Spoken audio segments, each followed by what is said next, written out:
Good morning বন্ধুরা, আমি আবার চলে এসেছি আর একটা নতুন ভিডিও নিয়ে। আর তোমরা কেমন আছো অবশ্যই বলো। আর আমি তো ভালো আছি। আর এখন আমাদের সকালে সব বাসি কাজকর্ম তো আমার হয়ে গেছে, টিফিনও হয়ে গেছে। টিফিন হয়ে গেছে মানে কাল ছিল শুক্রবার, শুক্রবারে তো আমাদের মানে সন্ধ্যে নিরামিষ হয়, তাই লুচি হয়েছিল। তো ময়দা কিছুটা ছিল আর কি, বেশি হয়ে গিয়েছিলো। তো সেগুলো রেখে দিয়েছি। মেয়েদের সকালে স্কুল, ওরা তো ওদের পরীক্ষা চলছে, তো ওরা এসে গেছে। এখন বাজে হচ্ছে 10:30। তো আমি ওদের ওই লুচি করে দিচ্ছি টিফিনে। লুচি আর ওই তরকারি করেছি। তরকারি মানে কালকের যে তরকারি ছিল একটু আছে, আর আলু ভাজা করেছি। মানে ওইটা কালকেরটা ওর বাবার আর আমার ছোটো মেয়ের হয়ে গেছে। ছোলার ডাল খেতে আমার ছোটো মেয়ে খুব ভালোবাসে।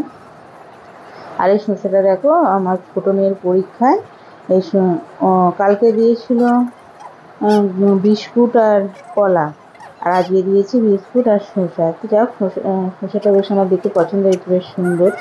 আর কালকে কলাটা দিয়েছিল একটু বেশ ফাটা মতো, তো ভালো নয়। মানে যারা দেয় তারাও তো মানুষ, ছোটো বাচ্চাদের দেয় এরমভাবে কেন দেয় আমি বুঝি না। তো যাই হোক, তারা তো নিজের থেকে আর দিচ্ছে না, সরকার দিচ্ছে, সরকার থেকে দিচ্ছে। সেটা জানে যে এটা খারাপ, সেটা কী করে যে ছোটো বাচ্চাদের দেয় আমি বুঝি না। তো যাই হোক, আমার ছোটো মেয়ে বললো, মা শসাটা কুচিয়ে দাও, আমি ছোলার ডালের সাথে খাবো। তো আমি কুচি কুচি করে কুচিয়ে দিলাম, তারপরে পেঁয়াজ কুচিয়ে দিলাম। তো ওই দিয়ে ওরা খেয়ে নেবে। আর এই দেখো, আমি আলু ভাজা করেছি। আলু ভাজা আমার বড় মেয়েকে দেবো আর আমি খাবো। তো আমি এখন রেডি হয়ে গেছি। আমি এখন একটু বাজারে যাব, মানে শাশুড়ি গেছে আর আমার ছোটো মেয়ে গেছে। তো আমি বাজারে যাব এবার। তো আমার বাজারে মানে কি, আমার দুটো মেয়ে যায়নি, মানে ছোটো মেয়েটা গেছে। বলেছিলাম যে আমার শাশুড়ির শরীর খারাপ, তাই জন্য কোথায় মাথা টাথা ঘুরে যাবে, তাই আমার ছোটো মেয়েকে পাঠিয়েছি আমি সাথে। তো ছোটো মেয়ের পরীক্ষা চলছে, আজ শনিবার বলে পাঠিয়েছি, যে কাল রবিবার আছে, ছুটি আছে একটু, তো পড়তে পারবে। তো যাই হোক, আমার মন মানেনি। আমি বাসন টাসন মেজে টিফিন খেয়ে না, আমি এখন রেডি হয়ে যাই, তারপরে ছোটো মেয়েটাকে পাঠিয়ে দেবো। আমার বাজারটা আমাদের খুব দূরে নয় আর কি, তা আমি বয়ে নিয়ে আনবো যা কিনে আর কি। তো চলো, আমাকে এখন বাজারে খুঁজতে হবে ওদেরকে, ঠিক খুঁজে পেয়ে যাবো। তো আর রোদ্দুরও উঠেছে খুব। তো আমি বাজারে গিয়ে দেখি ওর ঠাম্মি মাথায় ছাতা ধরে দেখি দুজনে ঘুরছে। মাছ কিনেছে, তেলাপিয়া মাছ কিনেছে সবে, আর পটল কিনেছে। এই দুটো সবই কিনেছে। দেখি না আমার ছোটো মেয়ের হাতে আছে। তো আমি গিয়ে প্রথমে পেছন দিক দিয়ে একটু হেঁটে গিয়ে কিছুক্ষণ সাড়া দিইনি, তারপরে একটু ছোটো মেয়ের গায়ে সাড়া দিয়ে দে, আমাকে ব্যাগটা দে আর তুই চলে যা বাড়িতে। তো ও বললো, না আমরা একসাথেই যাবো, চলো। আর এদিকে দেখো, ডাল অল্প করে কিনে নিয়ে এসেছি। তো ডাল নিশ্চয়, মানে এটা টক ডাল করবো, আম কিনে নিয়ে এসেছিলাম। আর এই ডালটা বলো, আগের ডালটা নিয়ে এসেছিলো খারাপ, এই ডালটা অল্প করে নিয়ে এসেছি।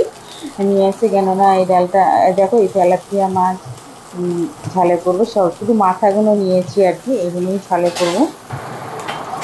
আর বলেছিলাম না, ডাল আমি অল্প করে কিনে নিয়ে এসেছি, তা মানে খারাপ হয় নাকি, সেদ্ধ করে দেখলাম যে না, ভালো, নেওয়া যাবে। তো কালকে গিয়ে আবার বেশি করে কিনে নিয়ে আসা হবে। তো দেখো, মাছ ঝাল আমাদের হয়ে গেছে। আর ডাল কী বলো তো, আমাদের প্রতিদিন চাই, তাই আমরা 1 কেজি 2 কেজি করে কিনে রাখি। আর দেখো, টকের ডাল হয়েছে। আমি আলু ভাতে মাখবো, কাঁচা লঙ্কা নিতেই ভুলে গেছি। তো আমাদের গাছ বসিয়েছিলাম, তো কিছু কাঁচা লঙ্কা হয়েছে। তো দেখো, গাছ থেকে টাটকা টাটকা তুলে নেওয়ার মজাটাই আলাদা, খুব ভালো লাগে। তো আমি গাছ থেকে তুলে নিয়ে আলু ভাতের সাথে মাখবো। তো বন্ধুরা, আজকে তো অন্নপূর্ণা পুজো। তো অন্নপূর্ণা পুজোর আজকে প্রসাদ নিয়ে এসেছি। তো চলো তোমাদেরকে দেখাই একটু।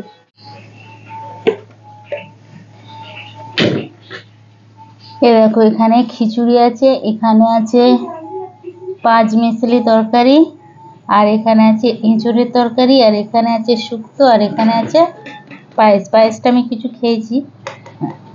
আর এখানে আছে পোলাও ভাত। তো আমি এখানে কিছুটা খেয়েছি পোলাও ভাত। আর আমার ছোটো মেয়ে পড়তে গেছে, ও এসে খাবে। তো আজকে আর এরকম 2টো কন্টেনার নিচে আছে, মানে আজকে আর রাতের খাবার কিছু হবে না, এই খাওয়া হয়ে যাবে। তো চলো বন্ধুরা, সন্ধ্যে হয়ে গেছে। আমি ছাদের জামা কাপড় এখনো তোলা হয়নি, তুলবো আর সন্ধ্যে দেবো।